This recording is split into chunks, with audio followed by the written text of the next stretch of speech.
Ich glaube fest daran, dass das, was wir denken, die dominanten Gedanken, die wir denken, unser Gefühl in unser Gefühl gehen. Und wenn wir das dann fühlen, das, was wir denken, wirklich auch fühlen, dass dann das von außen her angezogen wird. Und darum ist es sehr wichtig, dass man auch Gedanken denkt und aufrechthaltet und versucht, die irgendwie als real zu bekommen oder als so zu bekommen, dass sie sich gut anfühlen, auch wenn es am Anfang vielleicht nicht ganz stimmt, dass man das irgendwann auch fühlt, wenn man so denkt, oder? Dass man, wenn jetzt, keine Ahnung, wenn du ein Auto möchtest fahren, dass du dir das immer wieder vorstellst, wie du in dem Auto hockst und dann nicht mit, ah, nein, es ist ja nicht möglich, weil das ist ja dann auch ein Gedanke, den du denkst, der dann im Gefühl verankert ist und dann das wieder anziehst, sondern dass du dich versuchst gut zu fühlen, wie du in dem Auto hockst, dass du dann auch irgendwann, ich sage jetzt mal, auf dieser Energiefrequenz bist, wo auch vielleicht der Ferrari,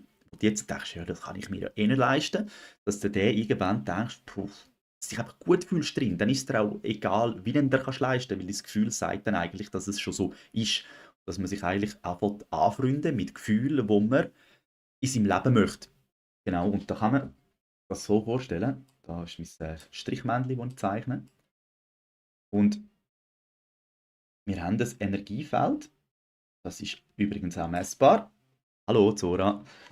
Das ist auch messbar. Joe Dispenza ist mittlerweile so weit, dass er sagt, wir haben da bis zu 350 Meter strahlt unser Herz. Unser Herz strahlt bis zu 350 Meter äh, aus und somit auch wieder an. Und ich glaube, das ist auch schlussendlich viel mehr noch. Oder wir sind wahrscheinlich auch noch nicht in dieser feinstofflichen Ebene, wo man das so messen kann. Aber das, genau. Und wenn du jetzt den ganzen Tag irgendwie negative Sachen denkst und das auch fühlst, dann kannst du mal in deinem Leben schauen, dass du oftmals Bestätigung bekommst von außen, oder? Dass wenn du die ganze Zeit irgendwie denkst, das geht nicht, oder kannst du schreiben, oder kannst du schreiben da, das geht nicht, ja, könnte Vorbereiter sein. Wenn du den ganzen Tag denkst, das geht nicht, dann kommst du von außen immer wieder Bestätigung über, dass das nicht geht. Und da wirst du wahrscheinlich, wenn du selber ein bisschen in dein Leben zurückschaust, dass das, was du oft denkst und auch immer wieder bestätigt bekommst, dass das ein richtiger Glaubenssatz wird und, richtig tief verankert und dass du dann schon von Anfang an weißt, ja, das ist dann schon, dass du gar nicht darüber nachstudierst, ob das könnte eine Möglichkeit sein, sondern du weißt ja schon im Vorhinein, dass es gar nicht geht, weil du hast das schon so oft erlebt, dass sich das für dich irgendwie so anfühlt, dass es nicht möglich ist. Und da kann man versuchen, sich andere Gefühle oder sich in so Gefühle hineingeben, in neue Gefühle. Was würdest du in deinem Leben, wie würdest du dich fühlen, wenn wenn dein Leben bereits so ist, wie du dir das wünschst? Und dann spielerisch in die Gefühle hinein, dass das normal wird, oder? Es ist, wie am Anfang ist es wie, wenn du dich in andere Gefühle hineingibst, in ein anderes Bewusstsein, in einen anderen Bewusstseinszustand, dann fühlt sich das am Anfang so etwa so an, wie wenn du neue Schuhe kaufst und dann denkst so, das sieht jetzt jeder und dich noch ein bisschen unwohl fühlst. Und so ist es auch mit einem Gefühl am Anfang, wenn das einfach noch nicht dies ist, dann fühlt sich das komisch an und man streitet es ab. Der Verstand sagt, hey, das ist nicht möglich. Und am Anfang ja, oder? Du leihst einen Schuh an, aber den Schuh tust du nicht wieder abziehen und leihst ihn auf die Seite. Wenn du dann daran denkst, ich möchte einen Ferrari und fühlst dich nicht gut dabei, dann leihst du es auf die Seite, du denkst ja das zweites Mal dran. Oder? Und das weiter denken, dass es ein dominantes Gefühl wird, dass du dich auch anfängst gut fühlen mit deinen Wünschen und mit deinen Gefühlen. Und dann wirst du irgendwann das auch wieder anziehen, dass du das Gefühl, wo du halt jetzt momentan vielleicht hast, das ist nicht möglich, oder das geht nicht, dass es irgendwann so ist, dass du der bist, der das bekommt, was er will. Dass du das kannst irgendwie wie um, umschreiben. Oder? Und wir hören halt zu schnell auf, oder? Unser Kontostand haltet uns davon ab, Ferien zu machen. Das heißt, wir denken im Kopf schon gar nicht weiter, auch vielleicht vom nächsten Ausflug oder besser gesagt, eben ein Auto kaufen oder so. Aber wenn du mal so ein bisschen schaust, die Menschen, die das haben, was sie wollen, die hören nicht auf. Die wissen, sie bekommen das über, die wissen, die werden irgendwann ihr Auto haben. Und viele hören halt einfach auf, wenn sie irgendwie mal umschauen und merken, ja, okay, aktuell ist es nicht möglich und der Kontostand sagt, es ist nicht möglich, dann ist es irgendwie wie abgestempelt. Und da muss man, sagt auch der Neville Goddard, sich bereit so fühlen, als man es hat. Und es ist irgendwo durch, wenn man das also ein bisschen auch mehr darüber philosophiert, wie jetzt auch da mit dem Beispiel, dass dein Energiefeld, wenn du das, was du denkst, gibt meistens, du denkst an etwas und das gibt, wenn es schon bekannt ist, ein Gefühl. Das heißt, wenn du irgendetwas denkst, wo du negativ erlebt hast, dann hast du ein negatives Gefühl. Und das ist dann einfach so normal, oder? Das kommt einfach mit dem Fingerschnips, weil es halt einfach schon ja, automatisch läuft. Und das ziehst du dann von außen her wieder an. Und darum ist es so wichtig, dass du auch neue Gefühle anfängst lernen, fühlen, als wär's bereits so. Weil dann kommt das Gefühl, wenn das dein Körper annimmt und sagt, ja, das ist so und du das auch fühlst, dann tust du das von deinem Geist quasi, dein Körper, und dein Körper strahlt das eigentlich, zieht das eigentlich wie an. Oder? Das heißt, du darfst lernen, oder darfst die Gefühle lernen, wo du in deinem Leben möchtest, anfangen als normal fühlen. Oder ein Mensch, der eine schlechte Beziehung hat, sagen wir mal, wo geschlagen wird oder was weiß ich, der fühlt sich immer schlecht in der Beziehung. Der kommt nicht auf die Idee, sich zu fragen, wie würde sich eine Beziehung anfühlen, wo ich mich gut fühle, weil er kennt nur halt die schlechte Beziehung und er denkt dann immer an die schlechte Beziehung und wie er dort innen schlecht behandelt wird, und das könnte dann eben, durch das, dass man sich dann selber in dem Gefühl von dieser schlechten Beziehung hebt, geht das wieder ins Energiefeld und in die Frequenz, das strahlst du aus und ziehst es wieder an. Das heißt, es wird wieder bestätigt. Und das kannst du unterbrechen, indem du einmal anfängst zu überlegen, wie will ich mich eigentlich fühlen in der Beziehung? Wie will ich mich fühlen in der Beziehung? Und nicht, wie fühle ich mich in der Beziehung aktuell, sondern wie will ich mich fühlen? Dann, wenn das Gefühl eigentlich dominanter wird, wie dein Gefühl, wie du dich vorher fühlst, dann ist dein Energiefeld, das hat, sagen wir, nur 100% Möglichkeit am Tag oder pro jetzt, sagen wir. Das ist wie eine Waage. Das, was am meisten in deinem Bewusstsein ist, das, was du am meisten fühlst, ist auch das, was du ausstrahlst. Und wenn du den ganzen Tag in negativen Sachen bist, dann ist das, was du anziehst. Und wir haben die Tendenz, darüber zu reden, dass man eine schlechte Beziehung hat, mit Kollegen, mit Freunden, mit was auch immer, oder? Man sucht nach Lösungen, und das Paradoxe ist, indem dass wir die Lösung suchen und uns immer wieder die Geschichte erzählen, dass wir immer wieder erzählen, wir werden geschlagen oder uns geht es nicht gut, wir werden regelrecht noch mehr zu dem. Jetzt nehmen wir noch andere Menschen mit in die Gleichung. Andere Menschen wissen auch schon, wenn sie an uns denken, das ist der geschlagen wird. Und dann bestätigt das immer noch mehr. Und man sucht eigentlich irgendwo durch von außen nach Hilfe, was ja verständlich ist. Es gibt dann die wirklich Hilfe suchen, und die dann irgendwie merken, aha, dass es mir so schlecht geht, gibt auch Aufmerksamkeit. Man kann da auch, es ist auch eine gute Möglichkeit, in einer Opferhaltung zu verharren und Opfer zu sein, dass man auch wieder gebäbelt wird, weil schlussendlich, wenn wir alle lieben. Und das ist natürlich auch ich sage jetzt mal, je nachdem, was für Menschen das um dich herum hast, ein einfacher Weg, um wieder Liebe zu bekommen. Wenn du ein Armer bist, haben die Leute auch Mitleid mit dir, und das ist irgendwo durch auch Aufmerksamkeit, aber halt vielleicht ist falsch, weil es behaltet dir das Negative am Leben, wo du eigentlich gar nicht im Leben willst, weil du möchtest positive Liebe. Darum darüber nachstudieren, wie willst du deine Beziehung? Wie möchtest du sie und nicht wie ist sie? Nicht immer wieder darüber nachstudieren, wie sie ist, sondern anfangen zu fühlen, wie sie willst, dass das quasi dein andere Gefühl verdrängt, bis es komplett verdrängt ist, und dann, oder halt, sagen wir schon, nur wenn es eben ist, dann fährst du auch, oder wenn es überhaupt noch die Möglichkeit einmal gibt, dass du sagst, ja, es kann auch sein, dass ich eine liebevolle Beziehung habe, dann kann das auch wieder einmal zurückgespiegelt bekommen, aber ein Mensch, der 20 Jahre oder 10 Jahre nicht eine gute Beziehung geführt hat, der kommt nicht einfach auf die Idee, oder der denkt dann, wenn er an eine gute Beziehung denkt, wenn man ihm sagt, such mal, wie würdest du dich fühlen in einer Beziehung, der kennt das gar nicht. Oder? Weil das halt 10, 20 Jahre nicht war. Und so kann man Augen zumachen oder was auch immer und sich einmal versuchen zu fühlen, wie wäre es, wenn meine Beziehung in Ordnung ist. Aber das geht mit allem. Das geht mit dem Kontostand, das geht mit Freunden, das geht eigentlich schlussendlich mit allem. Du kannst dir auch einen Gegenstand, den du wünschst, ist fühlen, in dem Sinn. Oder? Und je beharrlicher du bist, desto mehr du an das Ganze auch glaubst, desto schneller wird das auch manifest. Oder? Das ist eigentlich manifestieren, deinem Gefühl Glauben schenken, wo du möchtest im Leben haben, bis es in deiner 3D-Welt manifestiert. Und nicht mit «das geht nicht», sondern es ist möglich. Oder? Umpolen. Nicht weiterhin sagen, es ist nicht möglich, eine liebevolle Beziehung zu haben, weil ich ja 10 Jahre Bestätigung habe, dass es nicht möglich ist. Wieder mal ehrlich, in diesen 10 Jahren hast du einmal daran gedacht oder dich einmal in eine gesunde Beziehung hineingefühlt. Hast du das einmal wirklich gemacht? Und ja, wenn einmal, dann ist es schon mal gut, aber das muss ein dominantes Gefühl werden. Aber viele kennen halt einfach das Aktuelle und kommen gar nicht auf die Idee, dass sie selber sich können rausfühlen können, in etwas Neues rausfühlen. Oder? Und das ist dann, wenn deine Frequenz nicht mehr mit der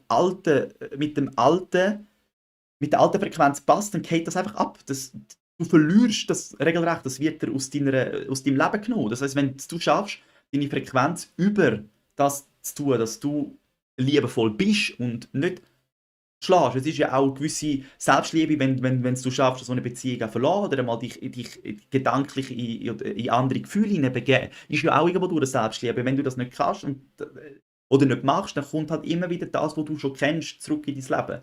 Und so kann man mal sieht man auch, oder? Wenn du dich in andere Frequenzen begibst. Das ist wie ein Magnet, oder ein Telefonat, genau. Ich könnte es wieder mit einem Telefonat vergleichen. Wenn du eine Nummer wählst, und die stimmt. Das heißt, wenn du das Gefühl wählst, von das geht nicht, dann kommt das zurück. Das ist ja wie wenn ich jetzt deine Handynummer wähle und anrufe und das richtig schreibe, dann komme ich an, aber wenn ich eine Zahl falsch mache, komme ich nicht mehr an. Oder? Das heißt, sobald ich es nicht, das geht einfach ab, die Frequenz stimmt nicht. Und so dürfen wir lernen oder können lernen, uns in andere Gefühle fuchsen, in das, was wir wollen.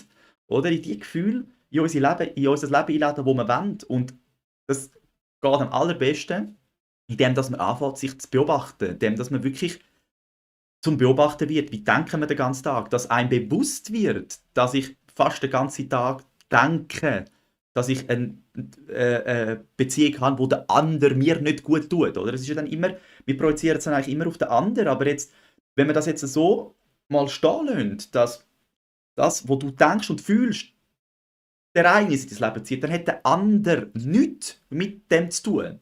Jetzt einfach einmal in dem Gedankenexperiment. Da hat der andere nichts damit zu tun, weil wenn du die Ursache bist von deinem Denken, wo es Gefühl gibt und das in dein Leben kommt, angenommen, dann kannst du dich da rausfühlen und der andere wird einfach irgendwann abgehen. Das Leben wird einen Weg finden, weil die Energie oder weil die Frequenz nicht passt, geht das einfach ab. Der wird nicht mehr harmonisieren. Oder? Das heisst, man merkt vielleicht plötzlich, okay, wir finden gleich einen Weg, wie man sich trennen kann oder was weiß ich. Oder? Aber wir geben ja so gerne einem anderen Schuld. Der andere tut mich so böse behandeln, seit 10 Jahren. Aber seit 10 Jahren denke ich das. Und wenn wir das jetzt mal einfach umdrehen, dass wir würden sagen, okay, unser Denken tut schlussendlich auch Züge anziehen, dann merkt man plötzlich, der andere ist gar nicht schuld. Ich bin auch eben, es geht nicht um Schuld, es geht gar nicht um Schuld, sondern um zu verstehen, dass man dann Handlungsspielraum hat. Weil wenn man am anderen sagt, du bist schuld, dann haben wir irgendetwas, das wir nicht ändern können. Weil wir können den anderen nicht ändern, aber wir können uns ändern. Und wenn jetzt, sagen wir Schuld, eben nicht Schuld, aber halt einfach, wenn wir die Ursache sind und unser Denken die Ursache ist und wir jetzt anfangen neu denken und auch merken, dass das tatsächlich so ist, dann werden wir nicht mehr Opfer spielen. Dann werden wir nicht mehr anfangen, schlechte Sachen über uns erzählen, auch nicht über andere. Und dann werden wir merken, okay, wir haben eigentlich so viel Macht, dass wir unser Gefühl so oder uns so fühlen, wie wir wollen. Und dass dann das ins Leben kommt. Und das geht eben mit Beobachten, wenn man merkt, wie oft wir eigentlich negativ mit uns reden und das immer wieder erleben. Dass wir immer wieder das erleben, was wir uns die ganze Zeit in unserem Kopf ausmalen. Und wenn man das anfängt merken, hat man immer mehr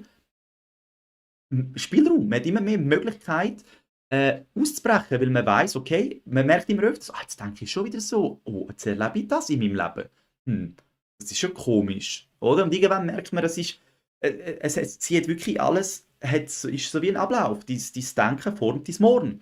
Dein Gefühl, es ist dein Gefühl, eben, du kannst denken, ich bin Millionär und du kannst dich dabei extrem schlecht fühlen, dann hast du halt einfach, ja, dann ist das auch ein Gefühl, das du anziehst, oder? Das heisst, eben da bei Affirmationen bin ich mittlerweile auch so, dass ich einfach schaue, wie fühle ich mich? Wie fühle ich mich, wenn ich etwas sage? Wenn mein Körper sich regelrecht wehrt und ein negatives Gefühl entsteht. Das heisst, wenn ich mir eigentlich möchte positiv etwas affirmieren und ich fühle mich nachher schlecht, dann lerne ich einfach in dem Moment das. Oder? Weil sonst tue ich halt einfach das Gefühl wird dein Leben. So kann man es auch sagen. Dein Gefühl wird deine Zukunft. Und wenn du schaffst, dich den ganzen Tag eigentlich irgendwie in positiven Gefühlen behalten, klar geht es immer mal wieder runter und man sagt auch, oder viele sagen auch, es ist nicht möglich oder es ist auch ungesund, nur positiv zu fühlen. Also ich bin irgendwie da überhaupt nicht mehr dieser Meinung, weil seit ich weiss, dass das, was ich fühle, das auch anzieht, bin ich noch so lieber nur in positiven Gefühlen wie in negativen und versuche mich auch immer öfters rauszuholen. Und ich merke auch, dass es mir immer besser geht. Und weil ich auch immer merke, okay, es ist jetzt, auch wenn ich mich mal schlecht fühle, es ist nur eine Momentanaufnahme. Und dann kann man auch zurückschauen, wieso fühle ich mich jetzt schlecht. Dann hat es vielleicht schon wieder einen Gedanken, der vielleicht vor einer Stunde war, die Ursache, die mitzieht. Oder? Weil wir denken halt etwas und das hat etwas, wo man schon mal erlebt hat, hat halt eine Reaktion von Ereignissen. Das heisst, ein Gedanke hat vielleicht schon mal ein Gefühl ausgelöst. Und dann ist halt oftmals, wenn man etwas denkt, löst es die Gefühle aus, wo man schon mit dem Gedanken verbunden hat. Oder? Wie, es ist nicht möglich, hat ein negatives Gefühl. Und darum kann man anfangen zu lernen, es ist alles möglich, sich zu fühlen. Wie würdest du dich fühlen, wenn du weißt, dass alles möglich ist? Das ist die Geburtsstunde von einem neuen Gefühl, dass du dich drinnen verweilst, dass du einfach merken, so fühlt es sich an, wenn ich weiß, dass alles möglich ist. Und je öfter du dann auch merkst, dass du das selber in der Hand hast, desto mehr stärkt es auch den Glaubenssatz und das Gefühl, weil du wirst merken, es ist wirklich alles möglich. Oder? Und dass man einmal negativ, also dass es einmal schlecht geht und alles, das ist ja auch nicht verwerflich. Man sollte auch nicht schauen, strikt immer schauen, so, jetzt muss ich schauen, dass man nur gut geht, einfach beobachten, wenn es dir schlecht geht, herausfinden, warum. Weil oftmals, wenn du in die Beobachterperspektive gehst, wirst du nicht Opfer von dem Gefühl, wirst nicht Opfer von dieser neuen Situation, von dem neuen Zustand und dann hast du auch wieder die Möglichkeit. Und wenn du weißt, oder ja, wenn du dir selber irgendwann so viel wert bist, dass du weißt, hey, ich darf da aufpassen und wenn ich mich negativ fühle, dann ist es eigentlich jetzt gerade Selbstliebe, wenn ich einfach versuche herauszufinden, oder in die Beobachterperspektive geht, dass ich nicht das Gefühl am Leben behalte, weil ich ja weiss, ich ziehe das dann auch wieder an. Genau, jetzt könnte ich da mal zurück so, wenn man mich dann auch mal noch sieht. Genau, grüezi Zora, habe ich schon gesagt. Energie folgt der Aufmerksamkeit. Ja, genau, das merke ich wirklich, das merke ich immer mehr. Ich merke es im Alltag, schon nur wenn ich einen Zweifel zulasse oder so, dann merke ich wieder, es zieht eine Abwärtsspirale. Wenn ich aber positiv bin, merke ich, es zieht eine Aufwärtsspirale. Halt nicht so fest wie die Abwärtsspirale, ich sage jetzt mal noch nicht, weil mit der Abwärtsspirale haben wir halt wirklich negative Sachen verbunden, oder? Das ist ein Ereignis zieht das andere an. Irgendwie denken wir nur, wenn man etwas an einem Menschen erzählt, wir gehen nicht an, hey, ich habe heute das und das und das und das erlebt. Oftmals fühlt man sich ja dann noch schlecht, wenn man merkt, dem anderen geht's, irgendwie geht es ihm nicht so gut. Dann darf ich ja gar nicht erzählen, dass es mir gut geht. Also erzähle ich auch, wie es mir schlecht geht. Und dann haben wir halt schon wieder das Nächste, was wir erzählt haben. Und das hat es, wie wir es gesagt haben, das, was du halt schon kennst, was mit einem Gefühl verbunden ist, zieht dich halt ab. Das heisst, plötzlich bist du wieder bei deinem Ex-Partner, bist wieder bei deinem, keine Ahnung, gemeine Kindheit, die du gehabt hast und so. Eben, ich will ja auch nicht sagen, dass das alles, dass man es einfach soll ignorieren. Ich will es auch nicht irgendwie lächerlich machen oder so. Eben, einfach nicht falsch verstehen, sondern wenn man merkt, dass man selber seine Gefühle wieder reproduziert, dann hat man Spielraum. Dann hat man Möglichkeit, andere Gefühle an die Stelle zu setzen. Oder halt, wenn es in dem Moment nicht geht, immerhin in Beobachterperspektive, dass man merkt, oder dass man disconnected. Oder? Und ich habe ja jetzt vor etwa 4 Wochen, das ist jetzt doch schon wieder ein Monat einmal angefangen, everything is always working out for me. Alles ist immer zu meinen Gunsten. Alles, was passiert. Und wenn ich auch mal so in meine Vergangenheit zurückschaue, letztlich kann ich sagen, alles, was sich zuerst nicht gut angefühlt hat, wenn ich ehrlich bin, hat es irgendwie gebraucht, dass ich jetzt da bin. Und ich wollte jetzt nicht sagen, wenn etwas Schlechtes passiert ist, dass das okay war, so, weißt, okay im moralischen Sinn, dass man alles einfach gut heisst. Das nicht so verstehen, sondern dass es einen größeren, tieferen Sinn hat, oder? Und wenn man halt jetzt wieder sagt, dass das, was du fühlst, das Ganze anzieht, oder? Und wenn du kannst dir sagen, hey, alles ist für mich, dann ist das, wenn du das kannst verankern, dann hast du aus allem eine Distanz, eine Möglichkeit zur Distanz zu kommen, weil angenommen, du schaffst es, weil die Schwierigkeit ist ja zu bemerken, wenn man wieder negativ unterwegs ist. Aber angenommen, du schaffst es, indem du das immer öfters machst, und dir immer öfters sagst, alles ist immer für mich. Ich bin letztens in der Pfütze gestanden und habe mich gefragt, wieso ist jetzt das für mich? Anstatt mich zu nerven. Und schon nur die Frage, hat die 10 Sekunden, wo ich auf Distanz war und nicht gerade eingefahren bin, ist genug gewesen, zum nicht in die alte Emotion, die sonst damit verbunden ist, reinzukommen. Und wenn man das jetzt anschaut, auch wie der Joe Dispenza und so sagt, oder? Das, was du öfters denkst und so, that fires together. Ich bin gerade unsicher. Aber eben das, was du öfters denkst, du den Pfad setzen. Und wenn du schaffst, nicht zu reagieren, quasi durch den Pfad wieder durchgehen, wo du schon oft gedacht hast, dann gehst du zurück. Das ist wie ein Muskel, wo du nicht mehr aktiv trainierst. Dann geht der zurück und man geht nicht mehr automatisch rein. Oder? Und auch wenn du anfängst, so dir zu sagen, dass alles für dich ist, das ist auch ein neuer Muskel. Das ist etwas Neues, wo du für dich tust, ins Leben rufen, wo du dich kannst auf Distanz behalten. Das heißt, es passiert etwas und du fragst dich zuerst einmal, warum ist das jetzt für mich? Und das Spannende ist, du das, dass du die Frage stellst, wirst du auch irgendwann eine Antwort bekommen, weil du bist in dieser Frequenz, dass du das jetzt wissen willst, anstatt jetzt bin ich in die Pfütze gestanden, mühsam und wahrscheinlich im zweiten Schritt schlägt man noch in die nächsten und im dritten schlägt man noch den Kopf an. Oder? Und das nimmt einfach, es hat mir einfach so viel, gibt mir so viel Spielraumfreiheit, merke ich, oder? Dass ich einfach einen Schritt zurück und beobachten. Und man kann es ein bisschen so vergleichen wie, ich merke es immer wieder, ich bin Ex-Raucher, aufgehört zu rauchen. Und wenn dann ein Gedanke kommt, wie rauchen, dann greift man ja zu der Ziege. Das ist automatisch. Das heisst, wenn ich in die Pfütze stehe, dann kennt man den Weg schon. Also der Gedanke Pfütze, Gedanke mühsam, man hat das Gefühl. Der Raucher denkt und hat gerade das Gefühl von der Ziege und hat sie schon in der Hand. Und jetzt, wo ich aufgehört habe, rauchen, also ich rauche jetzt schon ein paar Jahre nicht mehr, und an mich so gleich die Lust noch rum ist, durch das, dass ich nicht zu der Ziege greife, ist das nach 10 Sekunden wieder vergessen. Also der Verstand hat auch irgendwie nach 10 Sekunden etwas schon wieder vergessen. Oder? Das heisst, man denkt an etwas und wenn man es schafft, 10 Sekunden in die Beobachterperspektive, ist es gar nicht mehr so schlimm. Das heisst, all die Gefühle, die hinten dran sind bei etwas, das heisst, wenn du etwas erlebst, du erlebst X und du schaffst es 10 Sekunden, dich wegzunehmen, dann unterbrichst eine Kette von Reaktionen, von Gefühlen, die wieder gleiche neuere Botenstoffe ausstoßen. Da könnte ich, also lehne ich mir jetzt zu weit aus, aber das erzählt der Joe Dispenza, dass dann wirklich, so wie du dich fühlst, dass du Botenstoffe ausstoßen im Körper, dein Körper geht ganz in andere, du baust ihn regelrecht mit deinen Gefühlen und wenn du schaffst, da distanzieren, 10 Sekunden dich rauszuholen, Beobachterperspektive, dann ist oftmals, um was ist jetzt eigentlich gegangen? Oder man vergisst so schnell, aber das Reagieren darauf bringt alles, was man mit dem verbunden hat, wieder als wär's ein realer Film. Oder ob jetzt in die Pfütze stehen oder dich fühlen, dass du schon wieder geschlagen wirst oder was auch immer. Da merke ich eben, auf die Distanz gehen. Einfach irgendwie sich selber Weg zu finden, wie man auf die Distanz gehen kann.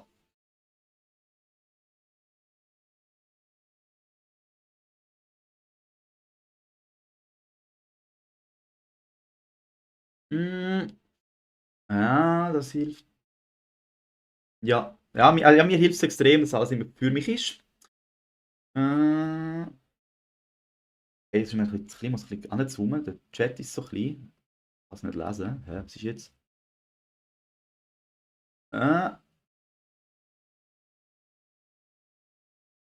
Change it, leave it or love it, genau. Und das alles ist immer für mich, wäre wahrscheinlich der Love it. Oder die Situation so annehmen, wie sie ist, als ein Ereignis, das passiert ist.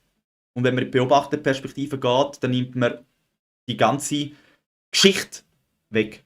Oder? Ich meine, jeder hat eine eigene Geschichte. Als Beispiel, du bist im Zug, es schreit ein Kind, es sind 30 Menschen dort drin und 30 Menschen haben ein anderes Bild zum Kind. Der genervt ist, würde es wahrscheinlich am liebsten aus dem Fenster rühren, aber man macht es ja nicht, weil es ist ein Kind. Irgendeine Mami, die sehr besorgt ist, denkt, was macht die böse Mutter dort, warum schreit das Kind? Irgendeiner, der halt vielleicht das Kind ignoriert, der denkt gar nicht dran. Also jeder hat seine eigene Geschichte. Und oder? Das heißt, egal was passiert, es hat jeder irgendwie immer seine eigene Geschichte mit seinen Ketten an Reaktionen und an Ereignissen, die er halt schon irgendwie hat. Oder? Und es ist ja nicht das eine besser oder schlechter wie das andere, sondern einfach, dass man auch merkt, die Variablen, die es da gibt. Oder? Und das alles ist immer für mich, also die Situation lieber lernen, oder? Als wie sie ist. Eben nicht, ich muss ja dann nicht sagen, okay, es ist jetzt, wenn mich einer schlägt, ja, ist cool, er darf mich jetzt weiter schlagen, aber halt einfach die Situation so, ja, wie sie ist und dann auch merken, ich habe die Möglichkeit, mich rauszudenken oder rauszufühlen. Wie würde ich mich fühlen? Nicht mehr als der geschlagen wird, sondern als der liebevoll umsorgt wird.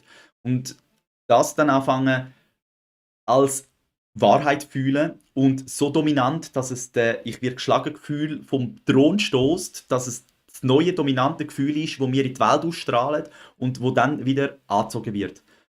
Und eben stell dir dein Leben wie ein Algorithmus vor. Wie ein Algorithmus. Heutzutage sind die Algorithmen so. Du scrollst, bleibst eine Sekunde irgendwo stehen oder eine Millisekunde stehen, der hat das registriert.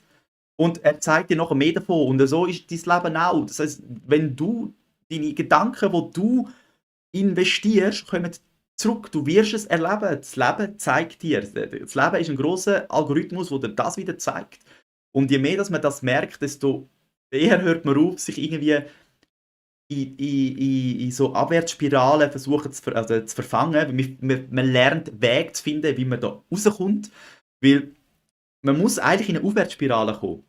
Oder auch Menschen einfach sporadisch erzählen, wenn ein Kollege fragt, wie es dir geht, dann sag ihm, hey, ich bin ein riesiger Glückspilz, ich habe gestern mich noch nie so gut gefühlt. Und jetzt bist du schon in seinem Kopf ein Glückspilz.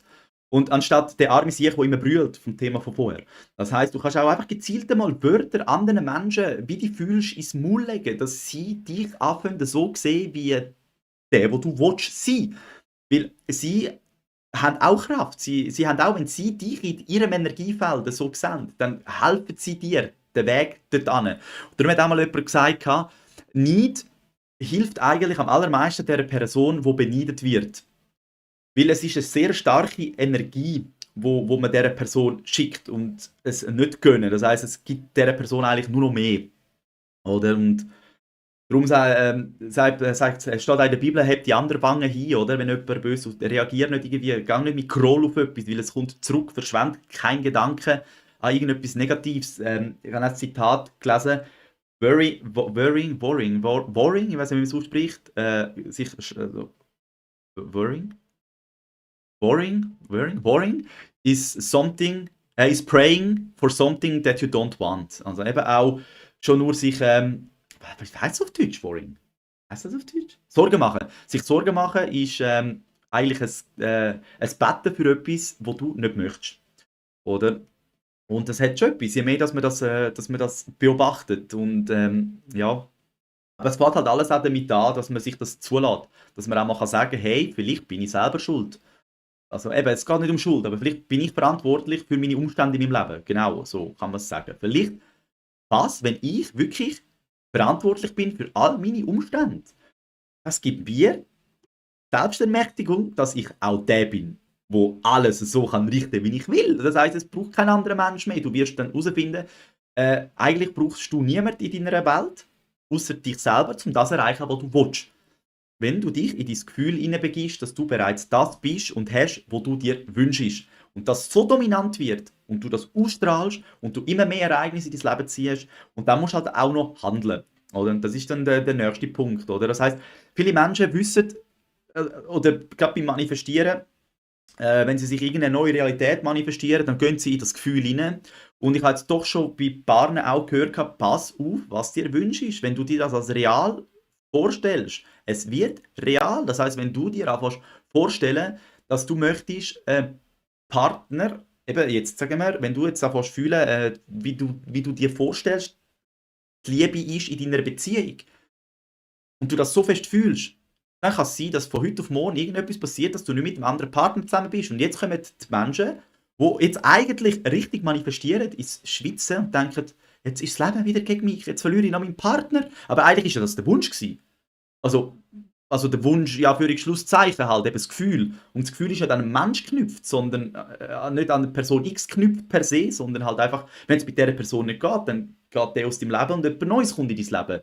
Und das ist dann oftmals halt so smooth und radikal, dass dann halt dann der so gut am Manifestieren ist, plötzlich wieder Schlitterschlotter bekommt. Schlitterschlotter, genau.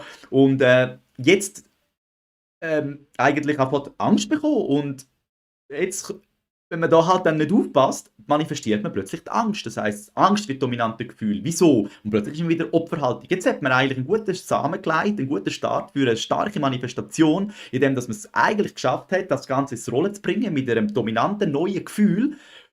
Und jetzt passiert etwas und man sieht das als Strafe wieder und man geht eigentlich wieder retour.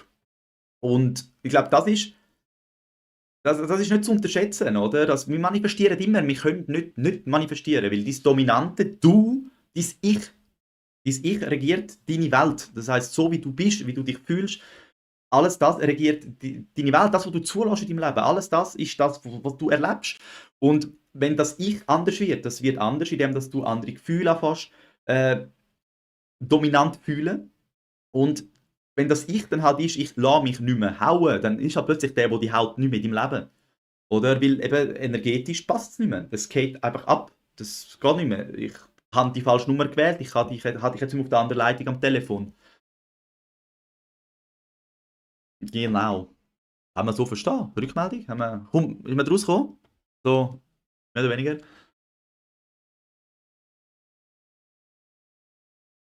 Oh, habe ich glatt meinen Tee vergessen. Danke. Hm.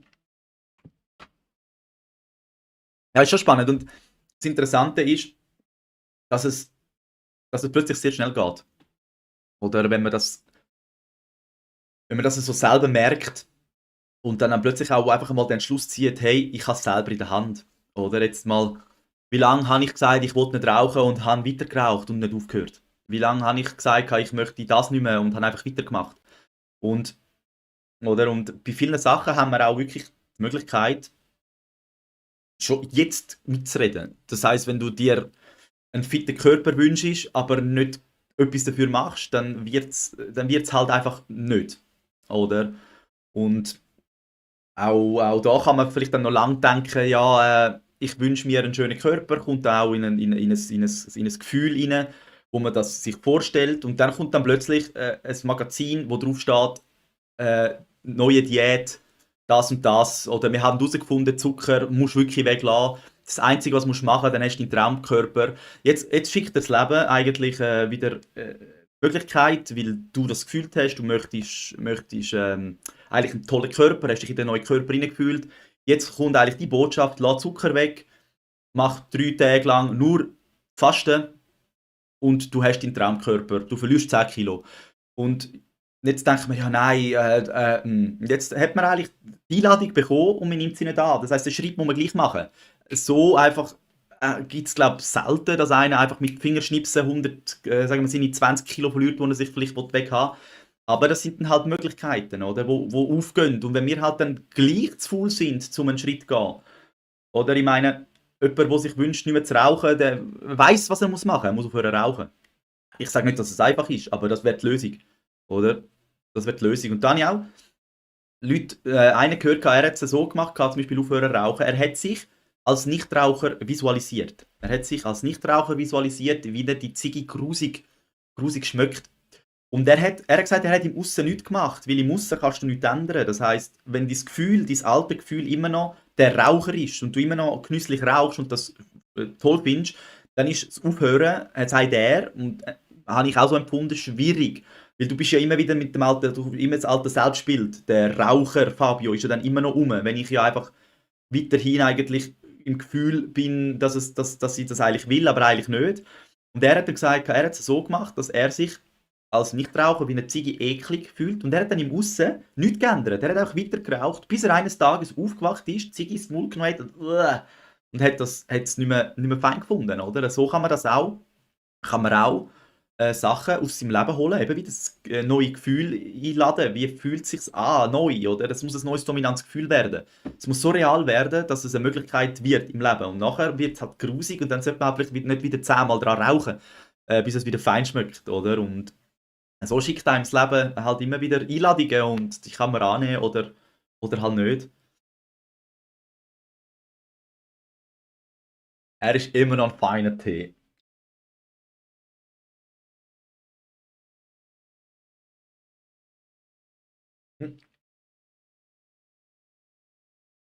Jetzt ist kein Honig drin, oder?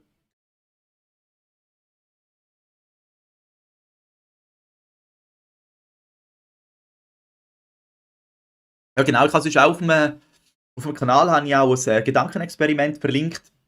Wenn man auf den Kanal drückt, in den Links unten jetzt oder sogar da, ich glaube sogar da in der Beschreibung, bin mir jetzt gerade nicht sicher, das Gedankenexperiment, wo man auch ein bisschen spielerisch mal allein das Ganze, was ich jetzt erzählt habe, auch nochmal so ein bisschen kann anschauen. Weil ich glaube, der einfachste Weg ist, wenn man sich einfach wenn man sich wirklich aufzeichnet, wenn man sich wirklich aufzeichnet, oh, was habe ich gemacht? Jetzt so, Probi, falsch gewesen, genau, wenn man sich aufzeichnet, wie viel, oh ja, nicht so gut, sagen wir, 40%, sagen wir 20% merke ich, oder man überlegt mal so, ja, man tut es mal aufzeichnen, wo sind eigentlich so meine Gedanken den ganzen Tag? Und dann merkt man 30%, ich glaube, ist ein bisschen klein, ein bisschen grösser, hallo? 30% ist Grübeln, dann hat man 20% sind bei Zielverfolgung und ja, man kommt raus und wenn man sich das mal anfängt aufzeichnen, dass man dann merkt, dass man dann schlussendlich eigentlich mehrheitlich in Sachen ist, die einem nicht dort anbringt, wo man eigentlich will, dann hat man eigentlich die Antwort, warum man noch da steht, wo man gerade ist. Und mit dem Gedankenexperiment gehe ich ein bisschen auf das ein. Kann man sich das dann aufzeichnen. Ich erkläre das ein bisschen, auch ein bisschen, nochmal ein bisschen anders erklärt, ein bisschen bildlich.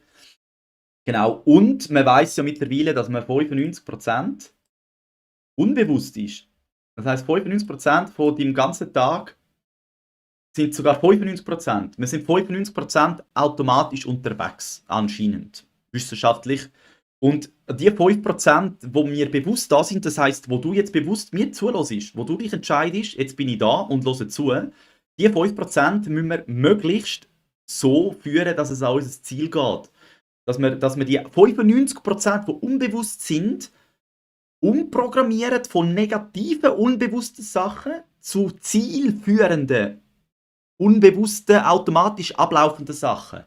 Wir müssen in diesen 5% uns umprogrammieren, dass wir nicht mehr 95% negativ unbewusst funktionieren, sondern 95% zielbewusst in unsere Richtung funktionieren. Genau.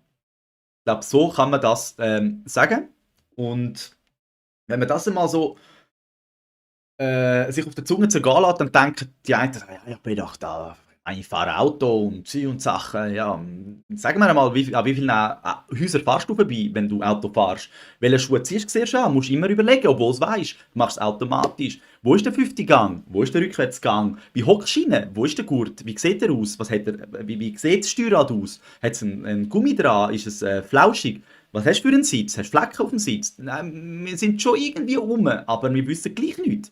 Oder? Und je bewusster, dass man das Ganze einfach wahrnehmen, vor allem eben, muss jetzt nicht anfangen, also ich würde die Energie nicht daran verschwenden, wie sieht dein Autositz aus, sondern wie denke ich, oder? Das Denken beobachten. Herausfinden, wie denke ich, dass man Spielraum bekommt, zum anders anfangen zu denken. Dass man merkt, okay, meine 95% laufen plötzlich in meine Richtung. Die 95% unbewusst. Wir müssen unseren Körper umprogrammieren, dass er die 95% in die Richtung läuft, die wir wollen. Und das geht nur, indem wir uns beobachten. Und der Neville Goddard sagt immer wieder, oder es steht auch in der Bibel, du sollst nicht der Hörer des Wortes sein, sondern Täter des Wortes. Das heisst, ein Hörer des Wortes, das ist bist jetzt du auf der anderen Seite, der zulässt und nickt und denkt, wow, cool, cool. Und wenn es da dabei bleibt, dann ist man ein Hörer des Wortes. Ein Täter des Wortes tut das, was er hört, umsetzen. Und durch die Umsetzung gibt es neue Erfahrungen. Und die neuen Erfahrungen sind das, wo irgendwann wieder automatisch abläuft. Weil eine Erfahrung, die gut ist und du die immer wieder machst, gibt einen neuen Pfad in deinem Kopf, einen neuen Muskel, den du dort trainieren kannst. neue Automatismen von diesen 95% und das funktioniert dann irgendwann einfach automatisch. Aber bis dahin müssen wir helfen und das heisst, ja, unser Leben, wenn wir Veränderung wollen, dann müssen wir uns in den Arsch kläuben. Ja, also ich habe noch keine Wunderheilung gefunden, aber ich gebe natürlich mit, wenn ich sie finde. Das ist kein Problem. Ich warte auch immer noch auf den Fingerschnips und ich habe alles in meinem Leben, was ich will. Da bin ich auch immer noch dran, also ich bin immer noch offen für alles. Aber bis dato bin ich bei dem, dass ich merke, wir müssen Erfahrungen machen. Neue Erfahrungen bringen neue Möglichkeiten. Und alte Erfahrungen behalten uns in der alten Komfortzone und machen uns Angst, vor allem wenn wir schlechte Erfahrungen gemacht haben, um neue Erfahrungen zu machen, weil wir sind ja vielleicht schon mal ausgelacht worden. Der Punkt ist einfach, ausgelacht worden sind wir vielleicht vor 20 Jahren, die Menschen gibt es vielleicht alle gar nicht mehr, das heisst, wir haben jetzt eben 20 Jahre auf das berufen lassen, ja, machen wir nicht, weil wir sind ausgelacht worden, haben immer noch Angst vor dem Auslachen, machen es 20 Jahre nicht, obwohl uns vielleicht 20 Jahre niemand mehr ausgelacht hätte. Und das ist neue Erfahrungen machen, um zu merken, wie ich das erste Mal live hier, das peinlich war, das zweite Mal live nicht mehr so peinlich, das dritte Mal live, jetzt hocke ich da und habe mega Freude. Und das sind Erfahrungen. Aber ich habe es auch 6 Jahre rausgezögert. Ich habe vor 6 Jahren auch schon gedacht, das wäre eine coole Idee. Ich habe dann angefangen umzustudieren, aber ich hatte halt immer auch meine Ausreden gehabt oder mein Verschieben. Und ich habe herausgefunden für mich, ich muss mich ins kalte Wasser rühren. Ich glaube, das wird nicht alt, ich erzähle es an dieser Stelle nochmal. Ich habe mein Live angekündigt auf allen Plattformen, damals noch auf einem anderen Kanal, bei YouTube und auch auf den Social Media Kanälen und auch überall, dass die Leute gewusst haben, die es gesehen haben, dass ich live gehe. Und ich kann so nicht können in der letzten Sekunde aufhören, weil es mir zu peinlich war. Und dann ist der erste nicht so gut gelaufen, wie ich es mir gewünscht habe. Und ich hätte dann am liebsten natürlich alles angerührt. Aber es ist mir immer noch zu peinlich gewesen, alles anzukündigen, dass das ein neues Format wird, das ich ab jetzt jeden Sonntag mache, wieder absagen. Darum habe ich es nochmal gemacht. Und so habe ich mich in neues Terrain begeben, habe neue Erfahrungen gemacht. Die neuen Erfahrungen haben gezeigt, ich lebe immer noch. Und das macht mir Freude. Und das geht halt nur, wenn man es macht. Das heisst, ich bin vom Hörer zum Täter geworden. Ich habe angefangen, das, was ich mir immer wieder vorgestellt habe, umsetzen. Und durch die Umsetzung wird es etwas Neues. Oder? Das Gleiche, wenn du dir, keine Ahnung, 10 Kilo abnehmen willst und nichts machst, dann ändert sich in der Regel nicht wirklich etwas. Aber wenn du dir das so vorstellst und dann dich schon fühlst wie dein neuer Körper und dann kommt plötzlich ein Gym-Angebot, das nur 30% kostet statt 100, dann ist das vielleicht eben auch schon ein Zeichen und wir denken dann, ja, machen wir halt nicht. Und das ist halt eben, man muss etwas machen, so viel ich aktuell weiss, um an seine Ziele zu kommen. Und es geht irgendwie nicht einfach vom Himmel. Sicher, so Gewichtsabnahme nicht. Ich glaube, andere Sachen, wo halt irgendwie einfach nur ein Brief muss sein, ein Schreiben an dich. Ich meine, der Neville Goddard ist so weit gegangen, der hat in seiner VIP Anlässe hat er Menschen auf das Telefon anrufen lassen. Und jetzt, also das Telefon in der Mitte gehabt und der hat gesagt, wer anruft und Zeug und Sachen und das hat geläutet. Und jetzt kann man natürlich sagen, ja, es ist alles rein Schwindel. Muss man sich selber überlegen. Aber ich bin davon überzeugt, dass es möglich ist, dass das geht. Da bin ich davon überzeugt. Und ja, wer daran glaubt, der wird so Sachen können machen. Genau, nur wer glaubt, für den wird auch das Zeug möglich. Und wer nicht glaubt, wird immer wieder seine Prophezeiung haben, dass er recht hat, dass es nicht möglich ist. Darum muss man auch wirklich schauen, was man sich in seinem Geist zulässt, dass man auch das erntet, was man sät. Oder? Also wir sind eigentlich der Gärtner aus dem eigenen Geist, das Garten Eden quasi.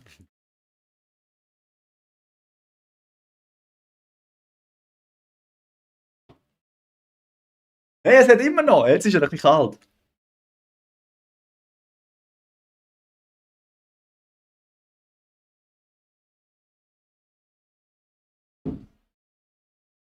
Ja genau, das Nächste, was ich noch will, ähm, mich auch mal nochmal ins kalte Wasser rühren, das sage ich, ist auch etwas, was ich mir halt schon Jahre einrede und immer wieder sage und halt auch so fühle und da auch mal neue Gefühle. Ich habe noch Mühe, mich ansetzen und mich in Gefühle fühlen. Da habe ich jetzt ehrlich gesagt noch Mühe. Da bin ich am Mühe. mir geht es besser, wenn ich mich direkt in die Situation rühre. Oder? Und dann halt und dann bin ich auch in diesen Gefühlen und merke dann auch, oder jetzt fühle ich mich gut mit dem Live, oder? Ich bin jetzt im Gefühl.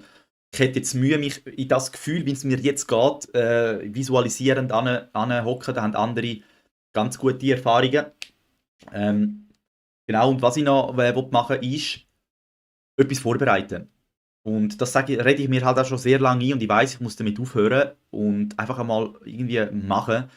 Eben etwas vorbereiten, weil ich sage mir halt schon lange, wenn ich mir etwas vorbereite, bin ich so nervös, dass es nicht klappt, dass ich nervös werde und ich stagniere. Für mich ist es einfacher, nichts vorzubereiten, was, was für mich ja auch tatsächlich aktuell so ist. Aber wenn ich halt auch lerne, mal etwas vorbereiten, dann kann ich auch gezielt auf irgendwie für das Live auch ein Thema auswählen.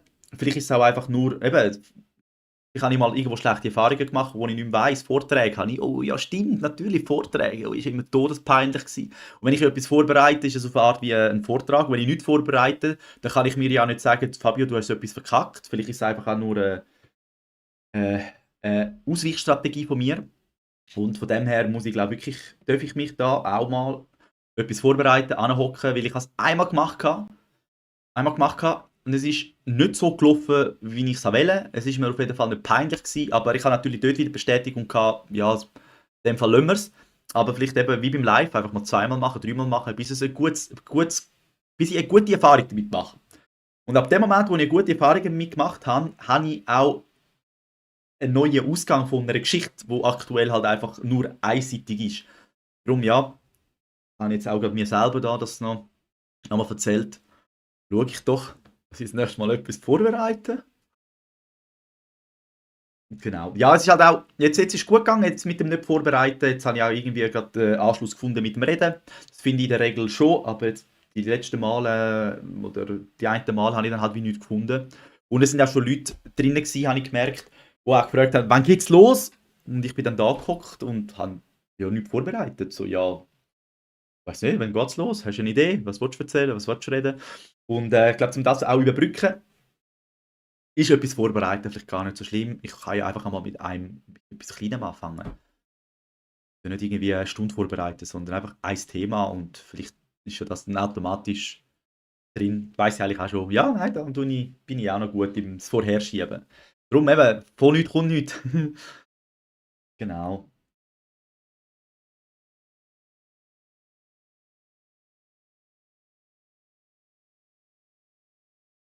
Aber zum Glück lernt man ja ständig dazu.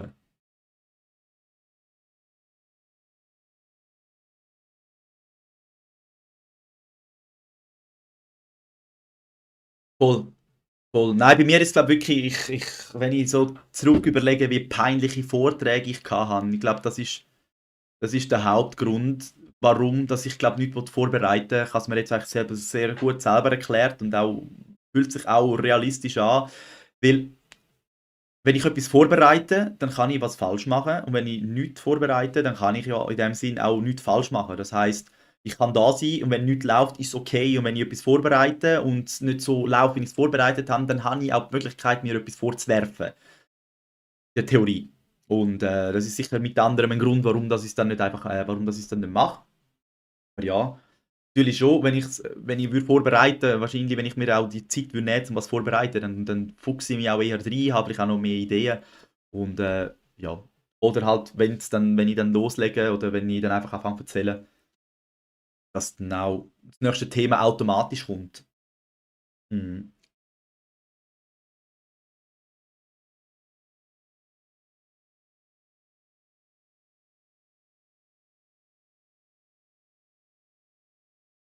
Ja, ja, ja, so sind wir verschieden. Du hast lieber vorbereiten und ich lieber nicht vorbereiten. Ja, dann wir beide mal noch das Gegenteil lernen. Nein, ich versuche auf das nächste Mal ein Thema. Ich kündige es nicht an. Ich werde es jetzt nicht ankündigen. Irgendwie in den Titel rein oder so. Oder vielleicht schon, das überlege ich mir noch. Aber ich tue für mich einfach ein Thema, wo ich gerade von Anfang an loslegen kann. Ja. Dass ich, wie soll ich sagen, auch einen Startschuss habe quasi. Dass ich gerade weiss, okay, live geht los, ich kann ein Thema, wo ich loslegen kann. Genau, aber ich merke viele viele Verbesserungen, wie sagen wir, Verbesserungen schon. Ich habe auch das Gefühl, ich sage weniger das ist auch so ein, ich glaube, man merkt es nicht so fest, aber es stört mich gleich, weil ich höre Kanäle und die machen nicht einmal und das sind so meine Vorbilder dann. Und ja, ich habe doch schon drin, aber so schlimm ist es nicht, auch wenn ich nachhöre. Es fühlt sich jetzt nicht an, dass es irgendwie unterbricht oder dass es wirklich auffällt, wenn ich jetzt meine Videos nochmal höre. Aber es ist schon schön, jemandem zuzuhören, der gar kein drin hat. Ich glaube auch, energetisch, obwohl man es nicht merkt, zeigt es halt auch noch mehr Selbstvertrauen vielleicht nicht, aber es tönt halt eher, dass man weiß, von was man redet. Oder? Obwohl ich weiß, von was ich rede. Es ist mehr, das ist für mich auch so eine unnötige Überbrückung, dass es nicht eine Sekunde still ist. Genau. Aber es fühlt sich dann halt schon sehr smooth an, wenn man das weg hat. Aber das mache ich zum Beispiel schon viel besser. Ja. Eben, jetzt ist es auch einfach ein gewesen, so mit Länge ziehen. So. Ja.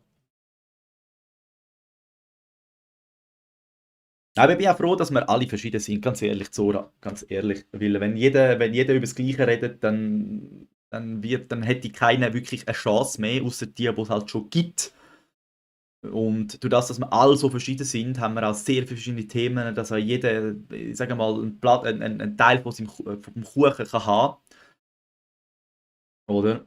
Und wenn jetzt alle, sagen wir, wenn alle sich auf das gleiche Stück vom Kuchen rühren, dann ist das Stückchen recht klein.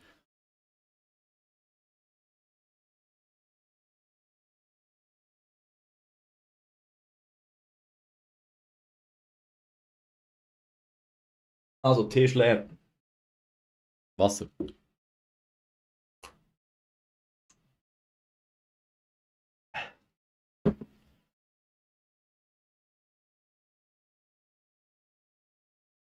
Ja, jetzt ja, schon fast wieder eine Stunde rum, du. Es geht amigs recht schnell. Kein Punkt und kein Komma und kein M.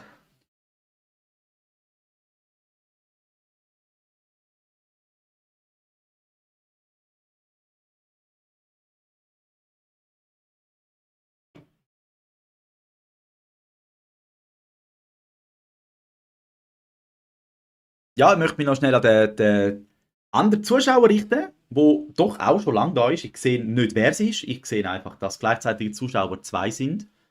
Und doch auch schon ein Weile dabei. Ich hoffe, das Ganze ist veranschaulich, was ich hier erzähle. Wenn du magst, kannst du natürlich sehr gerne ein Feedback geben. Sonst einfach weiterhin anonym auch dabei sein. Und wenn du magst, falls du «Mag ich» noch nicht gedrückt hast, den kannst du noch sehr gerne drücken, weil ich glaube, wer etwa schon doch eine halbe Stunde zulässt oder sogar mehr, dürfen wir schon den «Mag ich»-Button drücken. Und es würde mich dann auch wirklich vielleicht ein bisschen weiterbringen aus YouTube raus, aus diesen paar Leuten, die ich momentan erreiche. Aber vielleicht bist ja du auch schon der Nummer 2, der gedrückt hat. Ich weiss nicht, wie viele sonst drin sind. Genau. Aber ich glaube, an dieser Stelle ziehe ich es jetzt nicht noch unnötig in die Länge. Ich glaube, coole Folge gewesen, muss ich sagen. Haben wir selber. Ich freue mich auch nochmal da zurückzuhören, selber reinzuhören. Ich habe, glaube wirklich auch für mich noch 2, 3 interessante Inputs mitgegeben. Das ist ja immer das Spannende, was ich merke. Durch das, dass ich Sachen erzähle, erzähle ich es mir ja immer wieder. Oder? Das heisst, ich behalte mich ja durchs Erzählen auch immer wieder in dem inne, wo ich will. Oder? Das ist ja also der Keimtipp von dem Ganzen. Das heisst, durch das, dass ich dann Videos dann wieder höre, um die Videos wieder machen, zum Videos machen, rede ich mir das selber auch die ganze Zeit wieder vor. Jetzt rede ich es vor, das heisst, ich bin in diesen Gefühlen inne, wo ich will. Ich bin auch beim Hören wieder in diesen Gefühlen inne und merke immer mehr, hey, ich habe ja wirklich etwas, das ich weitergeben kann. Weil am Anfang weiss ich noch, dort habe ich noch Zora bei jedem Video gefragt, kann man das so online stellen? Kann man das so online stellen? Sie hat immer ja gesagt natürlich und ich traue ihr ganz fest, weil sie sagt, wenn etwas nicht in Ordnung ist, sie ist ehrlich mit mir. Und dann habe ich dem so viel können vertrauen, dass ich mich jetzt auch selber schon immer wieder höre, auch muss sagen, doch, ich habe wirklich etwas zum Weitergeben. Darum danke vielmals für die Bewertung, für den mag ich, weil das hilft wirklich, dass das auch weiterkommt. Und ja, an dieser Stelle wünsche ich einen ganz, ganz, ganz einen schönen Abend. Das ist jetzt natürlich super, jetzt wo ich aufhören will, kommen die Leute rein. Das ist jetzt schon ein paar Mal passiert. Liebes YouTube, ich wäre froh, nächstes Mal Menschen dazu schicken, wenn ich noch dran bin und nicht am Schluss. Danke vielmals. Auch an der Stelle, die noch da sind oder jetzt gerade noch plötzlich dazugekommen sind. Ich bin nächsten Sonntag wieder live. Ist eine sehr coole Folge gewesen. Wie gesagt, ich tue die Videos alle auch schneiden und mache Videos daraus, die ich dann auflade. Und würde mich natürlich freuen für die jetzt noch dazugeschaltet haben, wenn sie das nächste Mal von Anfang an dabei sind, weil ja, das ist jetzt fies, Jetzt habe ich wirklich gerade Schluss machen und jetzt kommen die Leute rein. Das ist mir schon zweimal passiert. Danke, Emilia. Ich wünsche dir auch ganz, ganz eine gute Nacht. Und allen, die dazugeschaltet haben, hoffentlich bis zum nächsten Mal. Sonst, alles, was ich jetzt in dem Live erzählt habe, kann man, glaube ich, auch noch sonst nachhören. Und ich habe ganz viele Videos sonst auf dem Kanal. Ich wünsche euch allen einen schönen Sonntagabend und einen guten Start in die nächste Woche. Bis dann. Tschüssli. Ach, da.